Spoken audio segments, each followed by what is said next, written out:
My guests tonight are critically acclaimed musicians whose forthcoming album is called Send a Prayer My Way. Please welcome Julien Baker and TORRES.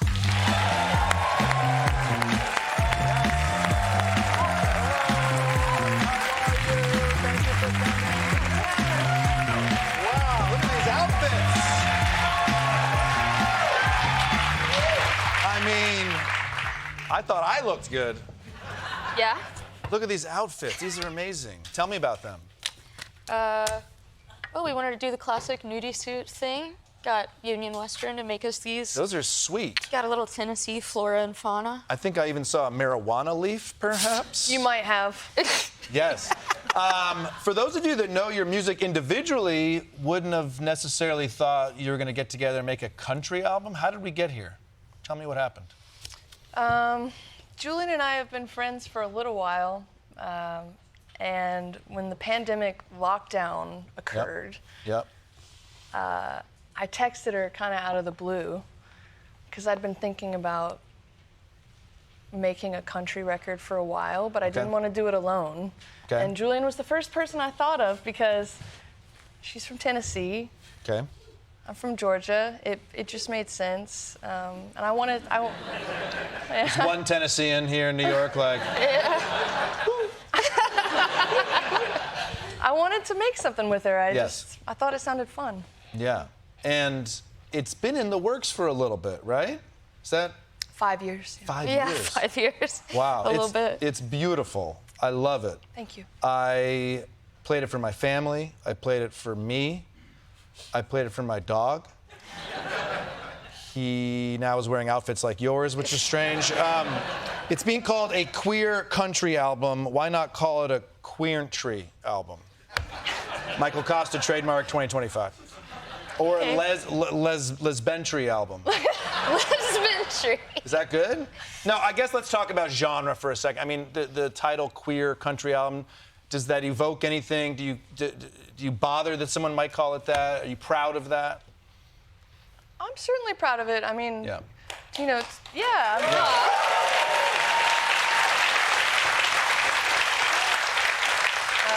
we're queer, you know. Yeah.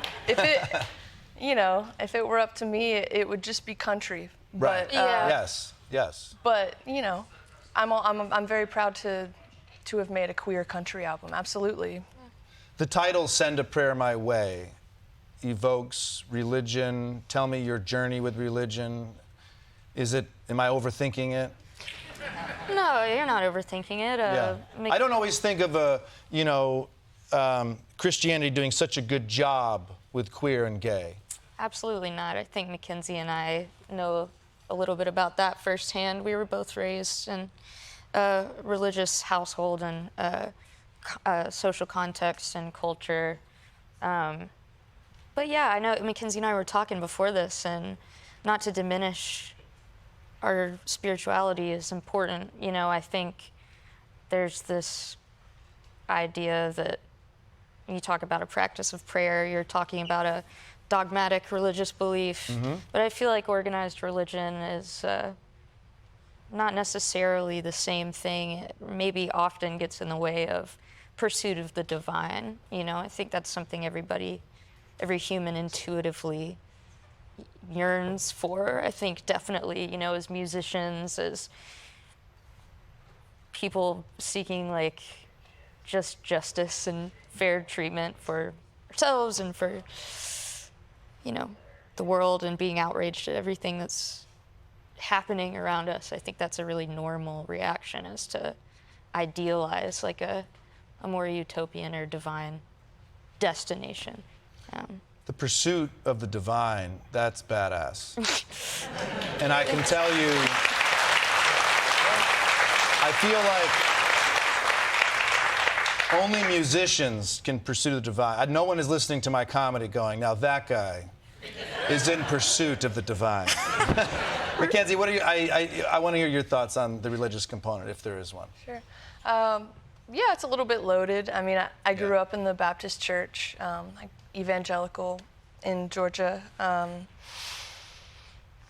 I struggled with it. When I left Georgia, I left the church proudly. never went back. And dare I say, my relationship to what one might call God, source, energy, the supreme being, the divine, it has only become a more intimate relationship, actually, as I've aged and I've, just surrounded myself with a community of people that love me and that want me to be exactly who I am. Right, totally. Yeah.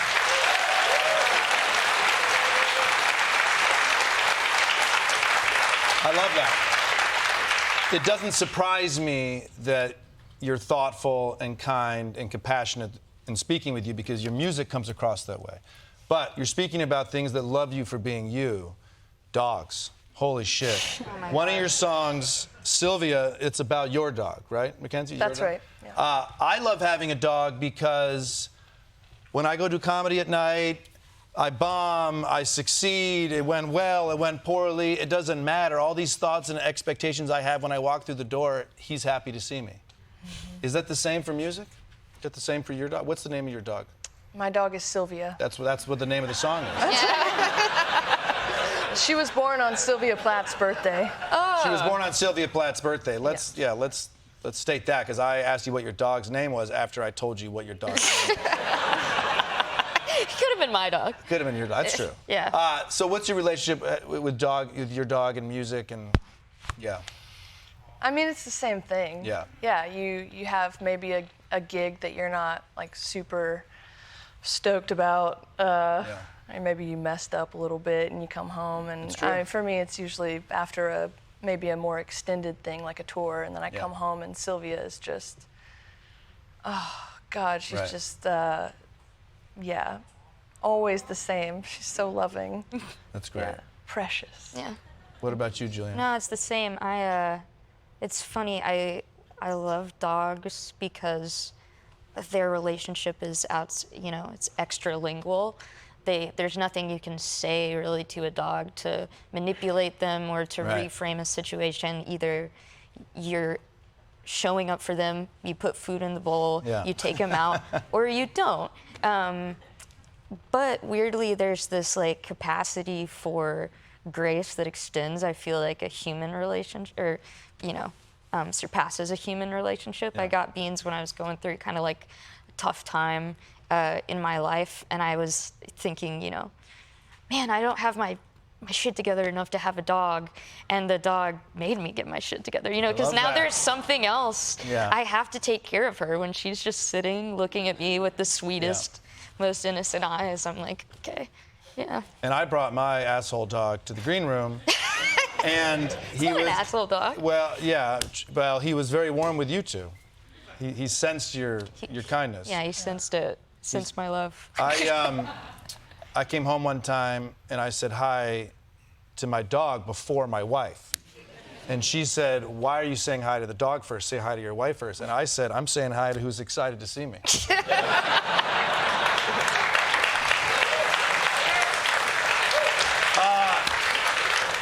How cool is it that you're going to play for us? I mean, this is really cool. Amazing. And I love your album. Everyone needs to listen to it. Send a prayer my way. Julien Baker and TORRES. Now, you're going to play Bottom of the Bottle for us. What can you tell us about that song? It's a drinking song. Hell yeah, I had a feeling. That's the first song you sent me. I believe it was the first demo that I sent Julien when we were passing ideas back and forth. You sent me an email. The subject line was pastiche. Yeah. Okay. It was a little nod to some of my, my country boy heroes. Yeah. The George Straits and whatnot. Right. Yeah. Right. Well, it's a great song. George Strait is here tonight. It's a great song. We're looking forward to it. Thank you so much for being here and talking with us. Send a Prayer My Way comes out April 18th. It's available for pre-order now.